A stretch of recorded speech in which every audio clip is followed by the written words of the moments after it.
ये बताओ, आपका हिंदी में सिलेबस पूरा हो गया? हाँ। कोई पाठ, कोई कविता अधूरी है? नहीं। और व्याकरण में पूरे करवा दिए टॉपिक सारे? हाँ। एक दो रह गया होगा? हाँ। चलो हो जाएगा, अभी तो परीक्षा में बहुत टाइम पड़ा है, वार्षिक परीक्षा में भी टाइम है, ठीक है ना? आपको क्या काम करना है, जितने पाठ करवा दिए उनकी दोहराई करवाते रहो, और आगे टाइम है उसमें जो भी आपका पीरियड लेता है, मैडम लेती है क्या? सर लेते हैं, तो वो, हाँ नारायण जी वो पढ़ा देंगे, अभी टाइम पड़ा है, ठीक है ना?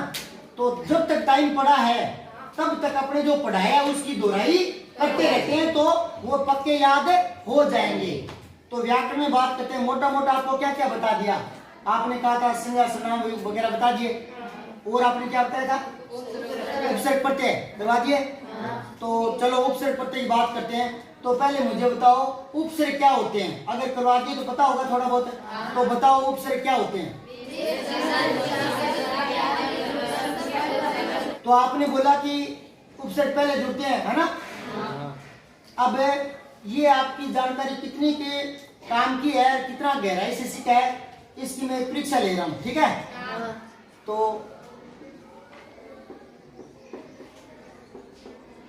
समझ में आ गया मैंने क्या लिखा है?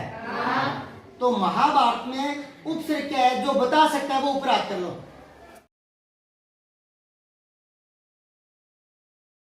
अच्छा, बहुत से बच्चों ने हाथ पर किया है, तो कोई एक बता सकता है? हाँ बता दो। महा। और कोई? महा। आपने महा उपसर्ग है इसमें पकड़ लिया, तो इसका मतलब ये है कि आपने उपसर्ग को हल्के से समझा है, रटा है कि जो पहले जुड़ता है ना? एक बार 12वीं क्लास में मैं गया, मैंने बोर्ड पर लिखा उपसर्ग प्रत्यय, तो बच्चे हंसने लगे। मैंने कहा हंस क्यों रहे हो? बोले हाँ वो बात संज्ञा की थी, मैंने संज्ञा लिखा, तो वो हंसने लगे। बोले कोई स्टैंडर्ड का टॉपिक कराओ गुरुजी, तीसरी क्लास में है, संज्ञा तो पहले से आती है। मैं तो बता तो क्या होती है संज्ञा?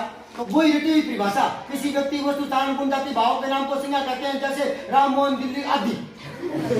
बस इतनी रटी हुई थी, इतनी बोल दी। मैंने 4 शब्द लिखे, मैंने कहा इन 4 में से संज्ञा शब्द बता कौन सा है? बोले वो तो कोई नहीं करवायो, यहाँ तो कोई नहीं आवे। तो वो परिभाषा रटी हुई थी, आपको परिभाषा से बाहर निकलना है और सोचना है कि वो चीज क्या है, संज्ञा है तो क्या है, ठीक है ना? तो कभी मौका मिलेगा, दोबारा खाली पीरियड मिला, मुझे आने का मौका मिला, तो मैं दोबारा संज्ञा बता दूंगा। आज बात उपसर्ग की चल पड़ी, तो इस पर थोड़ी चर्चा करते हैं। तो आपने उपसर्ग भी हल्के में याद किया है कि उपसर्ग तो पहले जुड़ता है। ऐसी वो 12वीं वाले बच्चे बोले थे कि मां साहब उपसर्ग तो प्रत्यय तो आवे है, उपसर्ग पहले जुड़ा है, प्रत्यय बाद में। मैंने कहा किसके?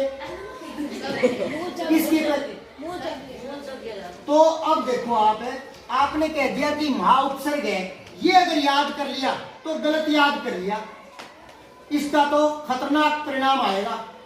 अगर आपने इतना याद रखा है कि जो पहले जुड़ता है वो उपसर्ग है, तो स्थिति डेंजर होने वाली है, क्योंकि फिर तो आप मुझे आवाज लगाओगे गुरुजी इधर आना, मैं को हाँ बोल बेटा, तो क्या गुरुजी आप में है ना, इधर आओ, आप में भू उपसर्ग है, ये बोल दोगे आप, गड़बड़ हो जाएगी ना? फिर तो आप तो मनमर्जी से करने लग जाओगे। आपको तो सीख लिया आपने कि उपसर्ग पहले जुड़ता है, तो आप तो कहोगे कि गुरुजी हमारी बकरी है ना, वो बकरी उसमें बे उपसर्ग है। यूं थोड़ी होता है उपसर्ग है। फिर तो आप एक में निकाल दोगे, जैसे आप निकाल ये पंखा, तो आपका वो पंखा में पे उपसर्ग है, उपसर्ग ऐसे नहीं होता। समझ में आई बात है? अब सुनो उपसर्ग क्या होते हैं। पहली बात तो ये है कि उपसर्ग शब्द नहीं होते, शब्दांश होते हैं। अब आपको सर शब्दांश क्या होते हैं? शब्द के टुकड़े। हाँ, तो जब शब्द होगा तो ही तो उसका अर्थ होगा ना। शब्द का एक टुकड़ा है तो टुकड़े का अर्थ नहीं होता। कोई वाक्य अधूरा है तो आप बता सकते हो कहने वाला क्या करे? जैसे ही मैं स्टेशन पहुंचा, पता लगे मैं क्या कहने वाला हूं, तो ये वाक्य अधूरा है। जैसे ही मैं स्टेशन पहुंचा, वहां मुझे मामा जी मिल गए, अब बात पूरी हुई है ना। तो अधूरे वाक्य से अर्थ थोड़ी निकलता है, तो अधूरे शब्द से अर्थ थोड़ी निकलता है। अधूरे शब्द से अर्थ निकलेगा कोई नहीं। एक तो उपसर्ग शब्दांश होता है, ठीक है। दूसरी शब्द क्या है कि वो शब्द के पहले जुड़ा रहेगा। क्या? तो ये शब्द के तो पहले जुड़ा है, ठीक है। भारत एक शब्द है, इसके तो पहले जुड़ा है। एक शर्त तो इसने पूरी कर दी, पर दूसरी शर्त पूरी नहीं हुई। दूसरी शर्त कि ये शब्दांश नहीं है, ये खुद पूरा शब्द है। महा का मतलब होता है बड़ा, बड़ा। महाभारत, महायुद्ध, महामानव। तो ये महा खुद क्या है? एक मूल शब्द है। और उपसर्ग और प्रत्यय के भी शब्द वो शब्दांश ही होते हैं। जैसे अगर मैंने लिख दिया ए, अब ये ए शब्द है या शब्दांश है? हाँ, और शब्दांशों का अर्थ नहीं होता। तो ए आगे न्याय लिख दो, न्याय, अन्याय, समझे? धर्म लगा दो तो ए धर्म। और बोलो कोई इसमें ए जुड़ा हो, समान, तो ए समान। अपमान कैसे हो गया बेटा? अपमान तो मान तो होता है इज्जत की। मैं उनके घर गया, उसने मेरा बड़ा मान रखा। मान तो मान तो होता है सम्मान है। तो ये तो मूल शब्द आ गया, चलो। पर ये तो अप जुड़ा हुआ है ना। अगर आप चलो यही मैं सिखा रहा हूं चीज, इन्होंने बोला कि अपमान, तो इनके पहले दिमाग में आया ए। यही तो मैं कह रहा था ना, आपने गलत सीख लिया। आप तो पहले जुड़ा हुआ देखते हो, आगे कुछ सोचते ही नहीं। अगर आप कह रहे हो इसमें ए उपसर्ग है, आपने ये तो बोला भी, तो ए है, तो ये तो पमान हो जाए। पमान क्या होता है? पमान, पमान तो कुछ होता ही नहीं। मान तो होता है कि मान सम्मान राखना है। कौन समझाई बात? पमान क्या होता है? पमान नहीं होता ना। तो ऐसे ही कोई पहले जुड़ने वाला उपसर्ग नहीं होता। उपसर्ग के लिए दो बातें, एक तो वो शब्दांश है ना, उसको पहचानो, अलग करो। फिर शब्द बच रहा है ना, तो आप सही हो। शब्द नहीं बच रहा तो गलत हो। एक बार मैंने पूछ लिया इसी प्रकार के, आपने कहा ना वैसे ही, तो मैंने कहा उपसर्ग तुमको आते हैं तो चलो प्रे से 4-5 शब्द बनाओ। तो बच्चों को जैसा दिमाग में आया बनाते चले गए। प्रे दिखना चाहिए दिमाग में, पहले पर आना चाहिए, पहले पर आना चाहिए। क्यों? क्योंकि उपसर्ग तो पहले जुड़ते हैं। तो वो लगे हाँ, बोले प्रयास प्रतिदिन करने लगे, वो प्रतिदिन प्रतिवर्ष है ना। तो प्रतिपल यूं करते गए, फटाफट जो दिमाग में आया प्रत्येक यूं करते गए, पहले पे आना चाहिए। अब वो सोचते नहीं है कि अगर पहले प्रे आ रहे प्रे, तो बाद में तो तय आ, तो ये कहते हैं कि ये बच गया। ये क्या शब्द है? ये कोई शब्द नहीं है। कोई शब्द के पहले तो जुड़ता है। उपसर्ग कोई शब्द के पहले तो जुड़ता है, तो ये तो कोई शब्द नहीं है। अच्छा यहां देख लो, उसको तो दिख गया कि पहले जुड़ता है, तो पहले मैंने प्रे बोल दिया तो प्रे देख लिया। अरे प्रे को उपसर्ग मान लो, चलो हटाओ एक बार। मूल शब्द तो बचना चाहिए ना, क्योंकि वो मूल शब्द के साथ ही तो जुड़ता है ना। तो फिर ये मूल शब्द से अलग कर लिया हमने, तो ये हो गया प्रे, अलग उपसर्ग। तो ये हो गया तिदिन। तिदिन क्या होता है? दिन तो होता है। तिदिन होता है या दिन होता है? तो इसमें दिन मूल शब्द है और प्रति उपसर्ग है। प्रति क्या आ गई? तो क्या करेगी? बैठ जाएगी, क्या करेगी? खेल ले। तो फिर आगे तुम क्या करिए? कागज देना है। कागज कौन सा? खाली कागज है, एक खाली कागज देना। तो यहां प्रतिदिन में प्र उपसर्ग है या प्रति? हाँ, क्योंकि वो हटाओ और मूल शब्द बचना चाहिए। अब शायद आप समझ गए कि उपसर्ग पहले तो जुड़ते हैं, पर किसी शब्द के जुड़ते हैं। वो हटाकर देखो, शब्द बच रहा है तो सही कर रहे हो, शब्द नहीं बच रहा तो गलत कर रहे हो। और दूसरा, उपसर्ग शब्द नहीं होता, शब्दांश होता है। ये तो पूरा शब्द है महा। तो फिर ये किससे बना है? या तो नए शब्द बनते हैं उपसर्ग से, या प्रत्यय से, या संधि से, या समास से। 4 तरीके से बनते हैं। कितने तरीके से? 4 तरीके से नए शब्द। एक और है 5। दोबारा बता रहा हूं, देखो। जैसे आपके पास कोई शब्द है सफल, तो इससे नया शब्द बनाना है, तो ऐसे बन जाएगा, ठीक है। और अगर सफल आपके पास है और नया शब्द बनाना है तो ता जोड़ दो, सफलता। नया शब्द बनना है ना। एक और देख लो, महा और उत्सव, इनको पास पास लाओगे तो ये हो जाएगा महोत्सव। क्या हो जाएगा? महोत्सव। तो यहाँ वर्ण जुड़े हैं, आ और उ, तो वर्ण जुड़ते हैं उसको संधि बोलते हैं। तो ये संधि से बन गया। कुछ समाज से भी बनते हैं। समाज से कैसे? रसोई के लिए घर, के लिए हटा दो, रसोई घर, ये नया हो गया। बैल द्वारा चलाई जाने वाली गाड़ी, तो बैलगाड़ी, बीच के सारे पद हटा दो तो नया शब्द बन गया। तो बैलगाड़ी, ये किससे बना है? समास से। तो या तो संधि से बनते हैं नए शब्द, या समास से बनते हैं, या उपसर्ग से बनते हैं, या प्रत्यय से बनते हैं। और जो पांचवा तरीका वो है उसको बोलते हैं संकर शब्द। संकर, क्या? संकर का मतलब होता है मिश्रण। दो अलग अलग प्रजातियां मिलती है। जैसे आपके जो खेतों में आप बाजरा बीजते हो तो थैली लाते हैं बाजार से कि संकर बाजरा है ना, तो वो मिलावट का होता है, मतलब दूसरी प्रजाति से मिलाकर विकसित किया होता है वो, तो संकर हो गया वो, संकर बीज। अब दूसरा ये संकर और होता है, एक ये होता है शिव जी, भगवान शंकर, समझे ना, अंतर होता है दोनों। तो ये संकर शब्द भी होते हैं। कैसे? दो अलग अलग भाषाओं से ले लेते हैं। जैसे rail, RAIL, rail, RAIL, rail, मैंने यू लिख दिया इसको और आगे लगा दिया हिंदी वाला गाड़ी, रेलगाड़ी। तो एक अंग्रेजी का एक हिंदी का मिला करके नया बना दिया रेलगाड़ी।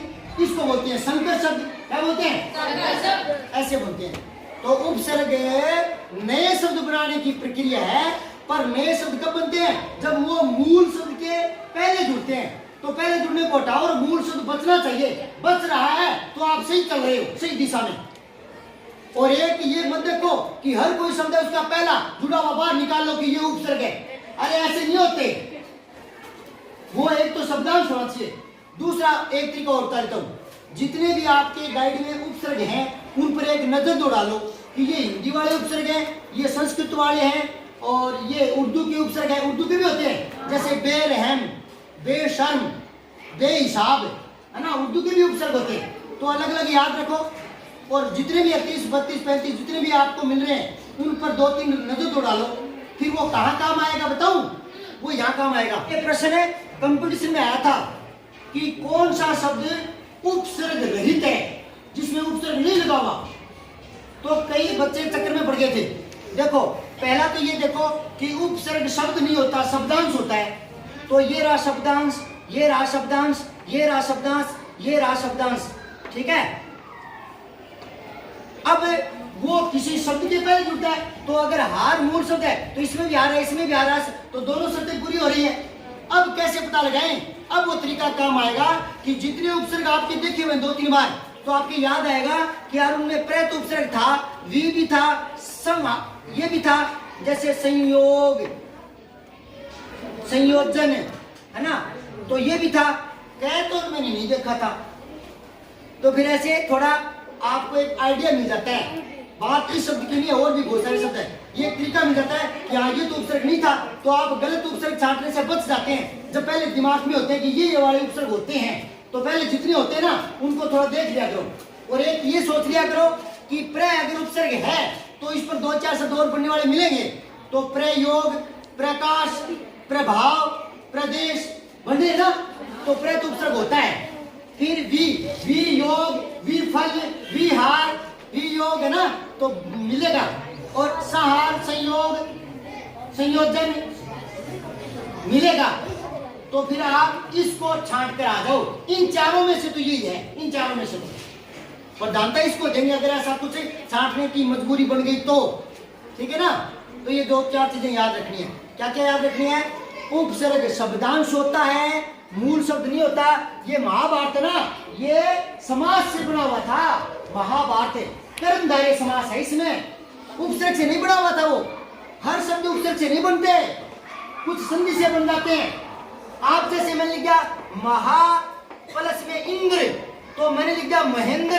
अब आपको कोई उपसर्ग तो आप तो कहते हो मैं उपसर्ग है, यूं थोड़ी होता है। ये उपसर्ग से बना ही नहीं है, ये तो संधि से बना हुआ है। समझाई बात है? हाँ, कुछ सीखने को मिला। बोलो भारत माता की। अभी आपने उपसर्ग के बारे में जानकारी ली थी।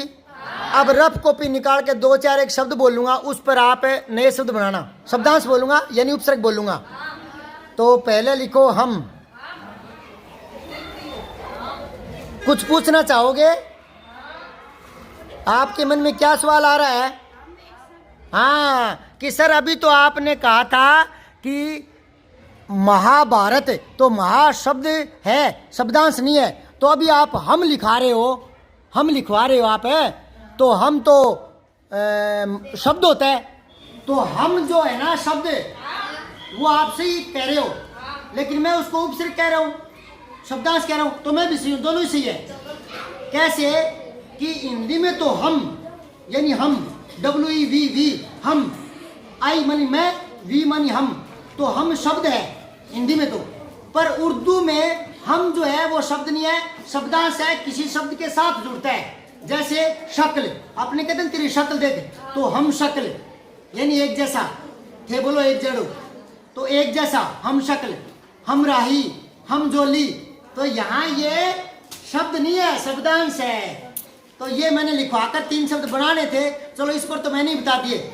हम उपसर्ग बन गया, यहाँ शब्द नहीं रहा, हिंदी में शब्द है हम, लेकिन हम शक्ल, अब ये शक्ल मूल शब्द है और हम उपसर्ग बन गया।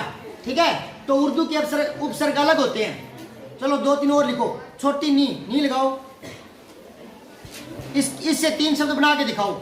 छोटी नी लगाओ, छोटी नी, समझ गए क्या? 3 शब्द बना के दिखाना है क्या?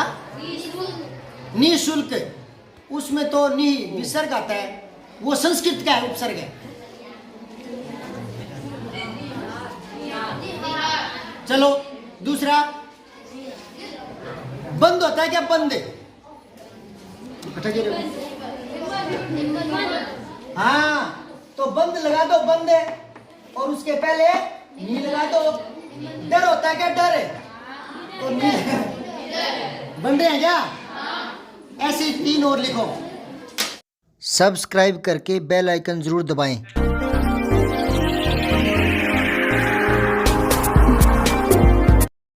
जय हिंद, विजय हिंदी।